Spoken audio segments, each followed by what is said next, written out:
క్రీస్తునందు ప్రేమైనటువంటి దేవుని బిడ్డలారా, ఈ సమయంలో మనము ద్వితీయోపదేశ కాండము 32వ అధ్యాయము 1-2 వచనాలలో ఉన్నటువంటి మాటలు మనం చదువుకున్నాం. ఇక్కడ స్వయాన దేవుడు మాట్లాడుతున్నటువంటి మాటలు. ఏమని ప్రభు మాట్లాడుతున్నాడంటే, ఆకాశ మండలమా చెవు యొగ్గుము అని అంటాడు. ఆయన భూమి ఆకాశాన్ని సృష్టించినటువంటి దేవుడు. మొదటగా ఆయన ఆకాశము, మహాకాశము, పటజాలినటువంటి ఆకాశములో నిత్య నివాసిగా ఆయన ఎల్లవేళలా పరిశుద్ధుడు పరిశుద్ధుడు అని కొనియాడబడుతున్నటువంటి దేవుడు. ఆయన ఆకాశములో సృష్టించినటువంటి సృష్టితో మాట్లాడుతున్నాడు. నేను మాట్లాడుతున్నాను, మరి చెవు యొగ్గుము అని అంటాడు. రెండవదిగా ఏమంటాడంటే, మరి భూమండలమా. తర్వాత ప్రభు ఏం కలుగు చేశాడు అంటే, భూమిలో ఉన్నటువంటి సమస్తాన్ని కూడా కలుగు చేశాడు. కనుక ఇప్పుడు ప్రభు రెండవ మాట భూమండలమా, భూమి మీద నివసిస్తున్నటువంటి మనతో ప్రభు మాట్లాడుతున్నాడు. ఇప్పుడు మరి ప్రభు ఎవరితో మాట్లాడుతున్నాడు అని అంటే, ఆయన కలుగు చేసినటువంటి సృష్టి ఏదైతే ఉందో, ఆ సృష్టిలో ఎవరైతే నివసిస్తూ ఉన్నారో ఆ సృష్టికి ఆధారమైనటువంటి సృష్టికర్త అయినటువంటి దేవుడు మాట్లాడుతున్నాడు. ఆయన యొక్క మాటలు ఎలాగా ఉన్నాయి, ఆ మాట వాక్యపు రూపములో, ఉపదేశపు రూపములో మరి ఏ విధంగా అది ఆయన తెలియచేస్తున్నాడు అనేటువంటి మాట చూసినప్పుడు, కిందకు వచ్చినప్పుడు నా ఉపదేశము వానవలే కురియును అని అంటాడు. నా వాక్యము మంచు వలె లేత గడ్డి మీద పడు చినుకు వలెను, పచ్చిక మీద కురియు వర్షం వలెను ఉండును అని అంటాడు. ఇక్కడ దేవుని యొక్క వాక్యము ఏ విధంగా అందించబడుతుంది అని అంటే, ఆయన మాట వాక్యపు రూపములో మరి వర్షము ఏ విధంగా అయితే కురుస్తుందో, వర్షం ఏ విధంగా అయితే మరి భూమిని అంతా కూడా తడిపి వేస్తుందో, ఆ విధంగా ఆయన యొక్క వాక్యము ఏ ఒక్కరికి తెలియదు. ఆ దేవుడు అంటే మరి తెలిసి ఉండాలా, దేవుడు నాకు తెలియదు, దేవుడు అంటే నాకు తెలీదు అనేటువంటి ఇది మాట్లాడకుండా, ఆయన వాక్యము భూమి మీద వర్షం పడినప్పుడు ఏ విధంగా భూమి పైనే కాకుండా, భూమి లోపలే కాకుండా, భూమి అంతా కూడా ఏ విధంగా తడుపుతుందో, అలాగా తన వాక్యాన్ని ఈ చివరి దినాలలో సమృద్ధిగా ప్రభు అందిస్తున్నాడు. రెండవదిగా ఆయన యొక్క వాక్యము ఎలాగా ఉంటుంది అంటే, మరి ఆ మంచు వలె అని అంటాడు. మంచు ఎలాగుంటుంది? మంచు ఎలాగుంటుంది? తెల్లగా హిమములాగుంటుంది. ఈ తెల్లగా హిమములాగున్నటువంటి మంచు మరి ఆ యొక్క లేత గడ్డి మీద ఏ విధంగా పడుతుందో, ఆ విధంగా తన వాక్యాన్ని, పరిశుద్ధమైనటువంటి వాక్యాన్ని అది ఆయన కుమ్మరిస్తున్నట్లుగా. మూడవదిగా అంటాడు, మరి ఆయన యొక్క పచ్చిక మీద కురియు వర్షం వలె. ఈ మంచులాగా, వర్షములాగా మరి పడుతున్నటువంటి ఆ కుమ్మరిస్తున్నటువంటి ఆ వాక్యము ఏ విధంగా తడిసే కొంది ఆ చెట్టు, ఆ గడ్డి, ఆ పచ్చదనము ఏ విధంగా సమృద్ధిగా ఉంటుందో, అలాంటి సమృద్ధితో కూడినటువంటి జీవితము మనకు ఉండునట్లుగా, అలాంటి సమృద్ధితో నింపబడినటువంటి వారముగా మనం ఉండటానికి దేవుడు తన వాక్కు ద్వారా ప్రభు మనతో మాట్లాడుతున్నాడు. హల్లెలూయా. కనుక ఈరోజు మన దేవుడు మనతో మాట్లాడుతున్నప్పుడు, దేవుడు మాట్లాడేటువంటి మాటలు మనము వినాలి. ఈ దినాన్ని మనం ఏం వింటున్నాము అంటే, చెప్పుడు మాటలు వినటానికి, లేదంటే లోక వార్తలు వినటానికి, లేదంటే సాతానుడు అనేక విధములుగా వాడు మాట్లాడిస్తూ ఉంటాడు. ఈ మాటలు మాట్లాడించటము, ఆ వినిపింప చేయటం అనేది దేవుని యొక్క మార్గము, దేవుని యొక్క దేవుని యొక్క చిత్తము, దేవుని యొక్క క్రమము ఏది కూడా ఆయన మాట్లాడుతున్నప్పుడు విని అర్థము చేసుకొని ఆ క్రమములో మనం నడుచుకుంటున్నప్పుడు మన జీవితాలు ఏ విధంగా పచ్చగా, ఫలభరితముగా, అభివృద్ధి కలిగేటువంటి స్థితి మనము కలిగి ఉండకుండా అపవాది అప్పుడప్పుడు మాట్లాడుతూ ఉంటాడు. కొన్ని సందర్భాలలో మరి కొన్ని సందర్భాలలో దేవుడు మాట్లాడేటప్పుడు దేవుడు మాటలు వినటానికి మనము మనసు పెట్టం, కానీ ఇతర వార్తలు మనము వినటానికి మనస్సును ఇస్తూ ఉంటాం. అయితే ఈరోజు దేవుని యొక్క లోక వార్తలు కానీ మనుషుల మాటలు కాకుండా దేవుని మాటలే, దేవుడు నీతో మాట్లాడుతూ ఉన్నప్పుడు దేవుని మాటలు వాక్యపు రూపములో, ఉపదేశ రూపములో, అది మంచు వలె, అది వర్షం వలె, ఏ విధంగా అయితే తడుపు విధముగా నీకు ఆ విధంగా తెలియచేయబడుతున్నప్పుడు అది నువ్వు వినటానికి ఇష్టపడాలి. ఎందుకంటే ఆ మాటలు కాకుండా వేరే మాటలు వినటానికి నీ మనస్సు పెట్టినప్పుడు దేవుని వాక్యం ఏమని హెచ్చరిస్తుందంటే మరి వెలుగుకు చీకటితో ఏమి పొందిక అని అంటుంది.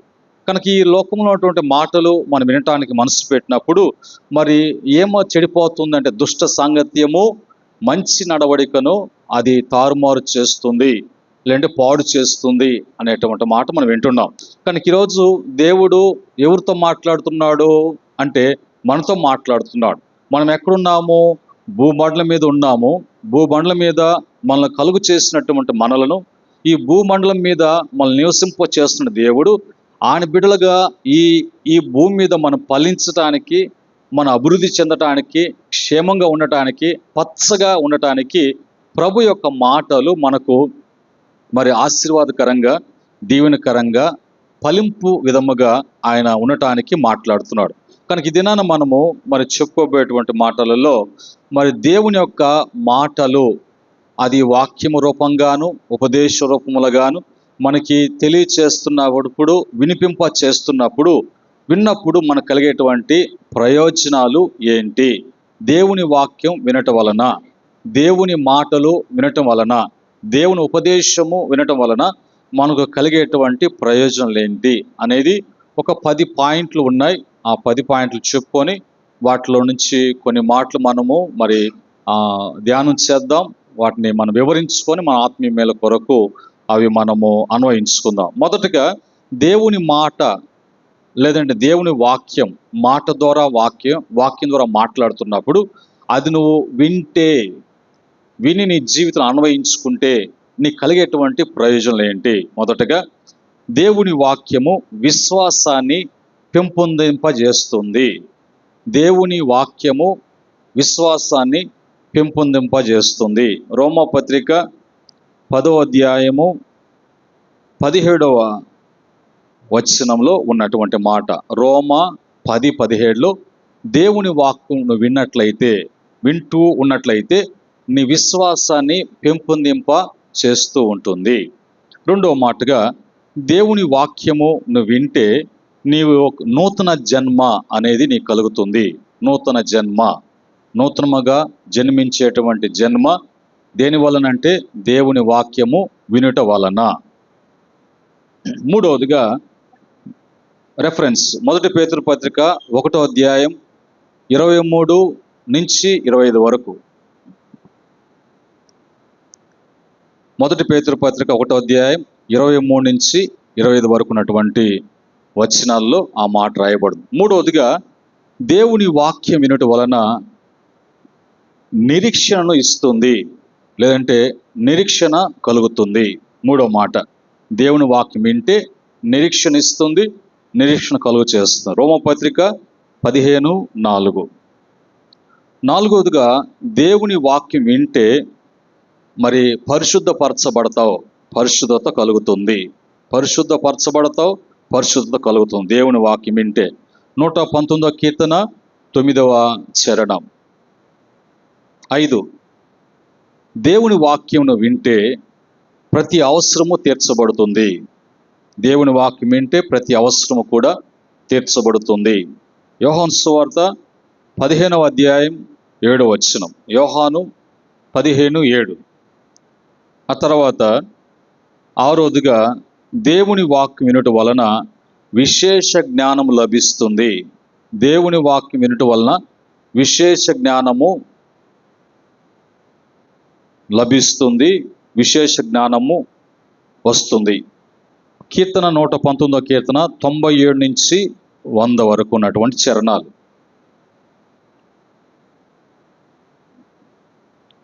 కీర్తన 119వ కీర్తన 97 నుంచి 100 వరకు. 7. దేవుని వాక్యం వినటం వలన సాతానుని జయిస్తావు. దేవుని వాక్యాన్ని వినటం వలన సాతానుని జయిస్తావు. యోహాను సువార్త 6:32.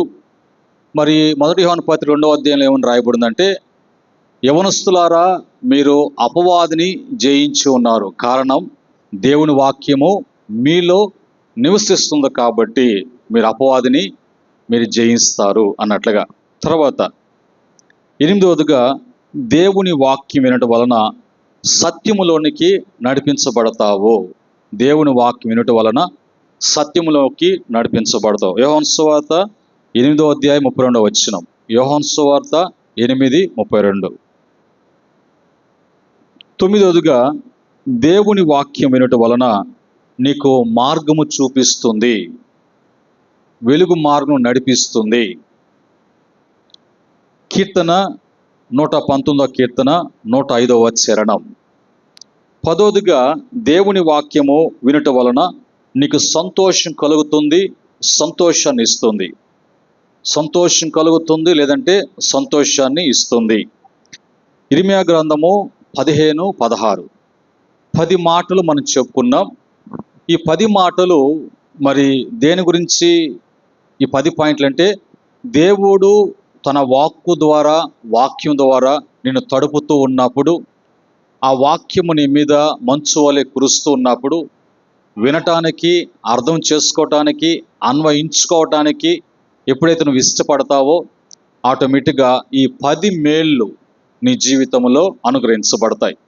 ఇలాగ మేలు అనుభవించడానికి దేవుడు మొదటగా వారిని ఐగుప్తు యొక్క బానిసత్వం నుంచి విడిపించి పాలు తేనెలు ప్రవహించేటువంటి దేశంలోకి నడిపిస్తూ ఉన్నప్పుడు అక్కడ దేవుడు మొదటగా వాళ్ళకి ధర్మశాస్త్రాన్ని ఆయన ఇస్తాడు.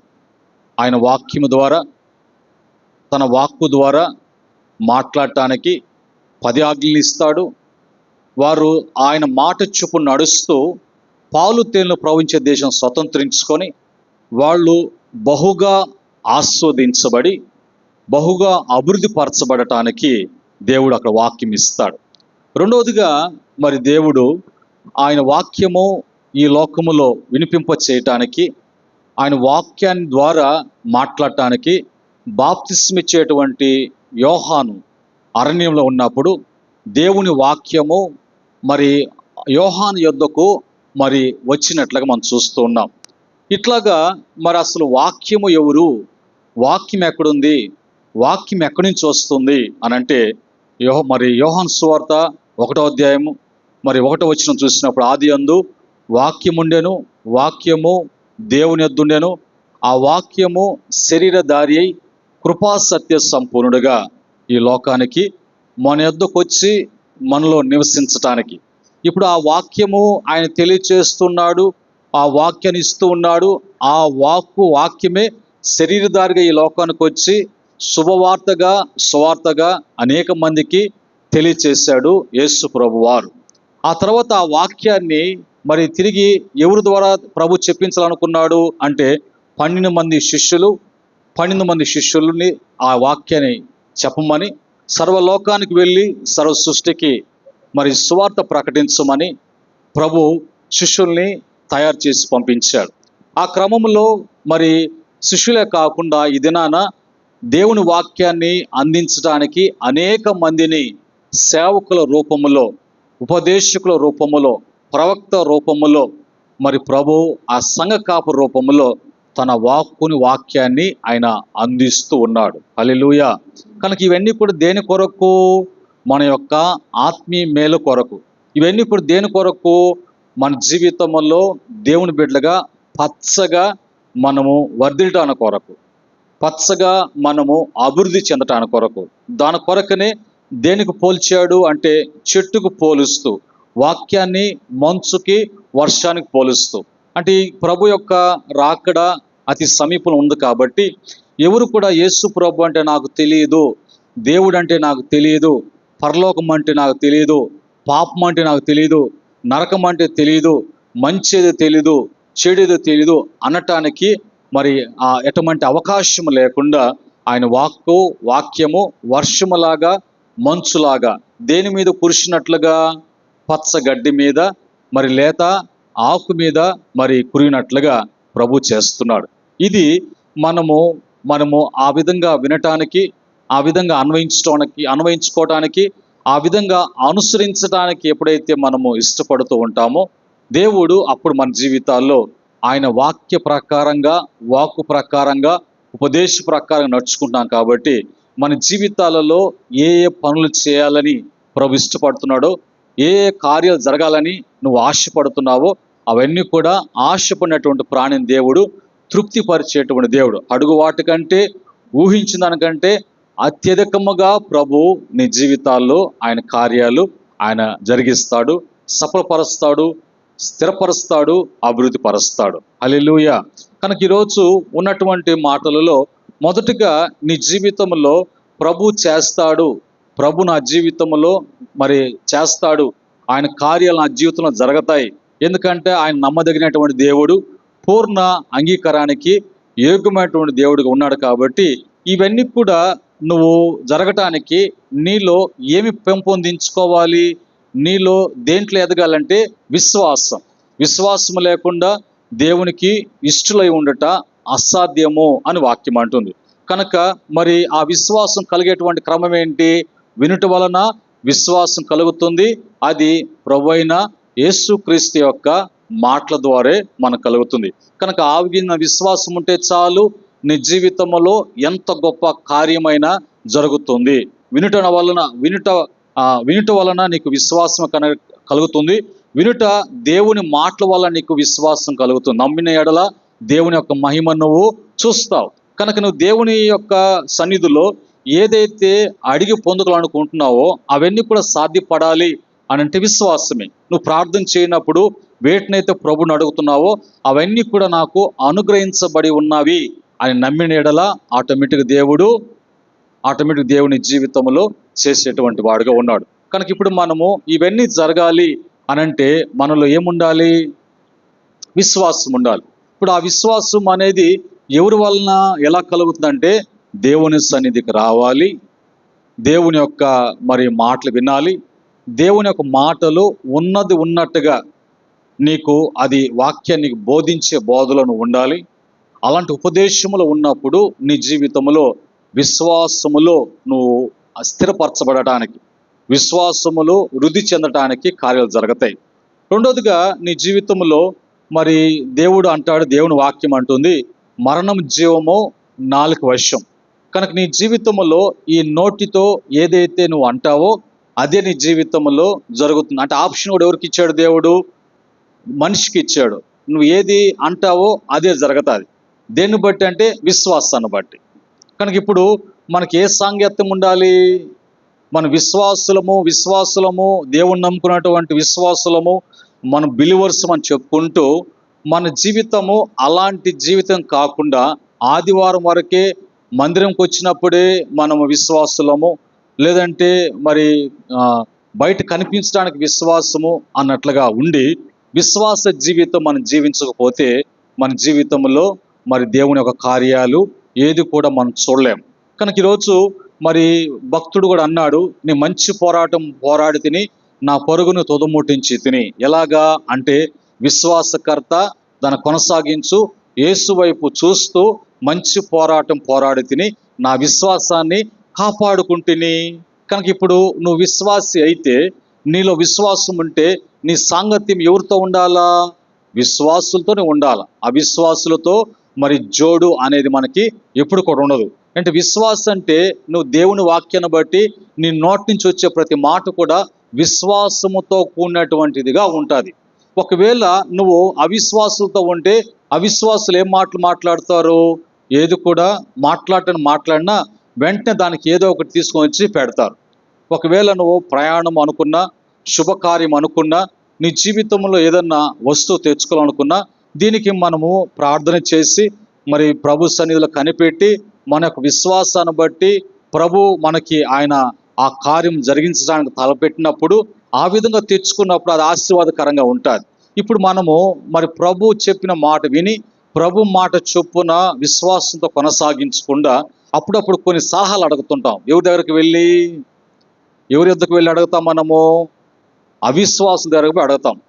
ఎప్పుడు పెట్టుకోమంటావు అన్నట్లుగా, ఎలాగ చేయమంటావు అన్నప్పుడు వాళ్ళు చెప్తారు. ఏం చెప్తారు? వారాలు, తిథులు, తర్వాత మంచి రోజులు, తర్వాత చెడ్డ రోజులు అన్నట్టుగా చెప్తా ఉంటారు. ఇప్పుడు దీన్ని బట్టి నీలో వాళ్ళకి విశ్వాసం లేదు, నీలో ఉన్న విశ్వాసం కూడా ఏమైపోతుంది? ఆటోమేటిక్గా నువ్వు కూడా అవిశ్వాసగా మారిపోతావు. అవిశ్వాసం కలిగినప్పుడు ఆటోమేటిక్గా ఏం చోటు చేసుకుంటుంది అంటే అవిధేయత చోటు చేసుకుంటుంది. అవిధేయత చోటు చేసుకున్నప్పుడు నువ్వు వాక్యానికి లోబడడం కానీ, వాక్యాన్ని వినడం కానీ, దానికి అనుసరించడం కానీ అనేది లేకుండా నీ హృదయం కఠినపరచబడిన తర్వాత ఇప్పుడు అంతా నీ యొక్క జీవితము ఎలాంటి జీవితం అంటే నామకార్థమైనటువంటి విశ్వాస జీవితంగా మార్చబడతాది. కనుక ఇలాంటి జీవితము మనం జీవించకుండా ఉండాలి అంటే, విశ్వాసం కలిగి ఉండాలంటే ఎప్పుడు కూడా యేసయ్య మాటలను లేదంటే దేవుని వాక్యాన్ని నీకు మందిరంలో నీకు తెలియచేయబడుతుంది. నువ్వు డైలీ బైబిల్ చదివేటువంటి క్రమం కానుంటే ఆ విధంగా కూడా నీకు దేవుని వాక్యము నీతో మాట్లాడడం జరుగుతుంది. అలా కాకుండా ఉన్నటువంటి ప్రార్థనలో కూడా ఆ వాక్యం మనకు తెలియదు. ఏదో ఒక విధముగా నీ విశ్వాసాన్ని పెంపొందించుకునేటట్లుగా ఉండాలి. కానీ విశ్వాసములో దిగజారిపోయేటట్లుగా, విశ్వాసము సన్నగిలేటట్లుగా ఉన్నప్పుడు దేవుని యొక్క కార్యం ఏది కూడా నీ జీవితంలో చూడలేవు. ఏ కార్యం కూడా నువ్వు జరిగించుకొని లేనటువంటి పరిస్థితి ఉంటుంది. హల్లెలూయా. ఆ క్రమంలో బైబిల్లో మరి అలాగ విశ్వాస జీవితము జీవించినటువంటి వారు ఎవరు అన్నప్పుడు, బైబిల్లో దేవుని వాక్య ప్రత్యక్షత కలిగి ఆ వాక్యాన్ని వినడము, ఆ వాక్యానికి విధేయత చూపించటము, వాక్యాన్ని అనుసరించి జీవించినటువంటి భక్తులు ఉన్నారు. వాళ్ళలో ఒక భక్తుడు ఎవరు అని అంటే అబ్రహాం గురించి మరి ఆదికాండము 15వ అధ్యాయం 1-4 ఉన్నటువంటి వచనాలలో దేవుడు అబ్రహాముతో ఎలాగ మాట్లాడారు అని అంటే, ఆయనకి దేవుని వాక్యము అబ్రహాముకు వాక్య ప్రత్యక్షము కాగా దేవుడు తన వాక్కు చేత ఆకాశమందు మాట్లాడగా అబ్రహాం వెంటనే విన్నాడు. ఆ మాటను విన్నాడు. ఆ విన్నటువంటి మాటని ఆయన విశ్వసించాడు. దాన్ని బట్టి అతను నీతిమంతుడిగా మార్చబడ్డాడు. తన విశ్వాసము అనేది, ఆ విశ్వాసం కలిగినటువంటి నీతిని మరి పొందుకున్నటువంటి వాడు క్రియలతో చూపించాడు. కనుక ప్రభు 2-3 సందర్భాలలో ఆయన వాక్య ప్రత్యక్షతను ఆయనను స్వీకరించాడు, విన్నాడు, అన్వయించుకున్నాడు. ఆ విశ్వాసాన్ని బట్టి దేవుడు 3వసారి ఏం చేశాడంటే, ఇప్పుడు వాక్య ప్రత్యక్షతను కలిగినటువంటి అబ్రహాముతో దేవుని వాక్యం ఆకాశమందు ప్రత్యక్షమైనప్పుడు ఆ విధంగా అతను విని విశ్వసించి లోబడి అనుసరించే క్రమం చూసి ఇప్పుడు దేవుడు స్వయాన పరలోకం నుంచి దిగి వచ్చి అబ్రహాముతో కూర్చొని ఆయన ఒడంబడిక చేసుకోవటానికి, ఆయన నిబంధన చేసుకోవటానికి ఇష్టపడ్డాడు. ఆదికాండం 17వ అధ్యాయంలో నేరుగా ప్రభు పరలోకం దిగి వచ్చి అబ్రహాముతో కూడా ఆయన కలిసి ఆయన మాట్లాడటం అనేది, ఆ తర్వాత ఒప్పందం చేసుకోవటం అనేది జరిగిన తర్వాత అతని జీవితంలో దేవుడు అతని విశ్వాసాన్ని బట్టి సంతానం ఎట్లా ఉంటుంది, అతని కుటుంబం ఎలాగుంటుంది, అతని జీవితం ఎలాగుంటుంది, అతని బట్టి అతని వంశమే కాకుండా అనేక వంశవల్లులు ఏ విధంగా ఆస్వాదించబడతాయి, దేవుని యొక్క మహాకార్యములు ఏ విధంగా ఉంటాయి అనేటువంటి విషయాలు అన్ని కూడా ప్రభు మరి తెలియచేస్తూ ఉన్నప్పుడు అవన్నీ కూడా తెలియచేసి అక్కడ రాయబడిన మాట, దేవుడు అబ్రహాముతో అన్ని విషయాలు ఆయన చెప్పి ఆయన తను నిబంధన చేసుకొని వాగ్దానం చేసి దేవుడు పరలోకానికి ఎక్కి వెళ్ళేను అనేటువంటి మాట రాయబడింది. దేని బట్టి ప్రభు ఆ విధంగా దిగి రావటం అనేది దేవుని మాట వినడంలా కానీ, విన్న మాటకి లోబడడం కానీ, ఆ మాటలను విశ్వసించడం కానీ, అనుసరించడం కానీ, అది మామూలుగా మాటలతో కాకుండా క్రియా రూపములో చూపించాడు. కాబట్టి ప్రభు నిశ్చయంగా ఆయన దిగి వచ్చి స్వయాన మాట్లాడాడు. ఇలాగా అనుభవం ఉన్నటువంటి అబ్రహాం గారికి ఒకసారి పరీక్షించడానికి ఆయన ఎట్లా వచ్చాడు? సింధూర వృక్షం కాడ కూర్చున్నప్పుడు ఆయన తన యొక్క దేవదూతల మరి దేవదూతలుగా ముగ్గురు ఆయన దర్శించినట్లుగా మనం చూస్తూ ఉన్నాం. కనుక మన జీవితంలో ఈ దినాన ప్రభు అంటున్నాడు, మూలవాక్యం అంటున్నాడు, ఏమంటున్నాడు? ఆకాశ మండలమా చెవుయొగ్గుము, భూమండలమా నేను మాట్లాడుతున్నప్పుడు నా మాటలకి చెవుయొగ్గుము. నా మాటలు ఎలాగుంటాయి అని అంటే వర్షము పోల్చాడు, మంచుకు పోల్చాడు. ఏ విధంగా ఉంటుందో, ఏ విధంగా ఆ వాక్యము మరి ఆ మనిషి జీవితంలో అందుకని యేసు ప్రభు వారు కూడా ఆయన వాక్యం చెప్పేటప్పుడు ఆ వాక్యం వినకుండా మరి ఈ శరీరము చూస్తూ ఉన్నట్లు చూడకుండా ఉండేటట్లుగా, వింటూ ఉన్నట్లు వినకుండా, గ్రహిస్తున్నట్లు ఉంటూ గ్రహించకుండా ఉండేటువంటి పరిస్థితి అపవాది కలుగు చేస్తాడు. అందుకని యేసు ప్రభు ఉపమానము లేకుండా ఎప్పుడు కూడా ఆయన ఉపదేశము చేయలేదు. కనుక మనం ఎప్పుడు కూడా అలాంటి ఉపదేశము, అలాంటి దేవుని యొక్క వాక్యము వినటానికి, విని లోబడటానికి, అనుసరించటానికి ఎప్పుడైతే మనం ఇష్టపడతామో నిశ్చయంగా దేవుని యొక్క మహా గొప్ప కార్యములు మనం చూడగలం. హల్లెలూయా. కనుక ఈ మాటలను బట్టి ప్రభు మన జీవితాల్లో అలాంటి మనం కోరినట్లుగా, ఆశించినట్లుగా మనము జరగటానికి ఈరోజు దేవుని మాట్లాడుతున్నాడు. ఆ మాటలు విందాం, ఆ ఉపదేశాన్ని మన జీవితంలో అన్వయించుకుందాం. అలాంటి క్రమంలో ముందుకు సాగటానికి తీర్మానం చేసుకుందాం. ప్రభు మార్చి నెల వరకు మనల్ని కాచి కాపాడారు. ఈ యొక్క ప్రతి వారంలో ఉన్న దినాలంతా కూడా మనకు దేవుడు దీవెనకరంగా మార్చాడు. మాట్లాడుతూ ఉన్నాడు. మాట్లాడుతూ ఆయన ప్రతిదీ కూడా మనకు తెలియచేస్తూ నడిపిస్తూ వచ్చారు. తిరిగి ఒక నెలను ముగించుకొని నూతన నెలలో ప్రవేశించడానికి ప్రభు మనల్ని సిద్ధపరుస్తున్నాడు. అలాగే సిద్ధపరిచి నూతన నెల ఏప్రిల్ నెల మనకి దీవెనకరంగా మార్చబడాలంటే మనం ఇప్పుడు ఎవరి మాటలు వినాలా? దేవుని మాటలు. ఎవరి మాటలు వినకూడదు?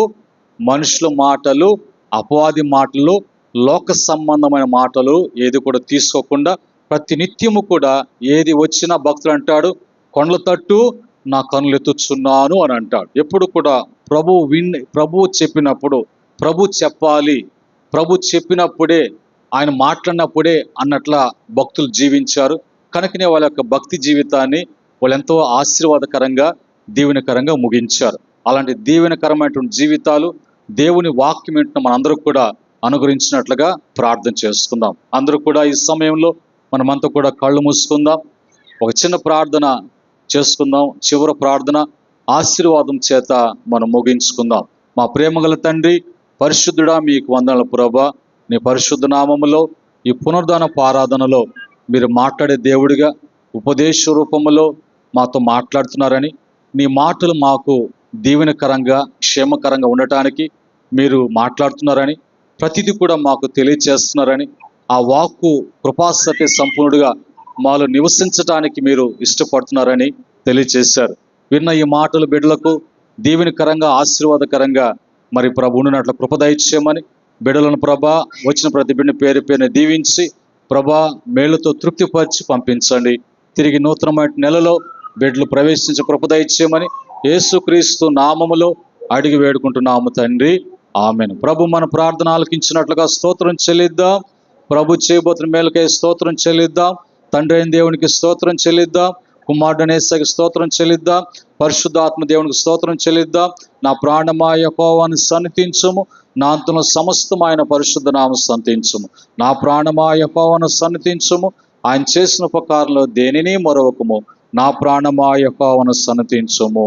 ఆమేన్. పరమ తండ్రి దేవుని ప్రేమ, రక్షకుడైనటువంటి యేసుక్రీస్తు కృప, పరిశుద్ధాత్మ యొక్క అనిన సహవాసం కూడి ఉన్న బిడలకును, ఈ పరిచర్యకును, ఈ ప్రాంత ప్రజలకును, ఈ యొక్క వర్తమానం వింటున్న బిడలకును, సకల పరిశుద్ధులకును, ఆయన దాసులకును సదా తోడై నడిపించునుగాక. ఆమేన్. హల్లెలూయా, హల్లెలూయా, హల్లెలూయా. సర్వశక్తిని కృప మీకు, మీ కుటుంబాలకు ఎలవెల్ల తోడై ఉండి అన్ని విషయాలలో బలపరిచి స్థిరపరచునుగాక, స్థిరపరచునుగాక, స్థిరపరచునుగాక.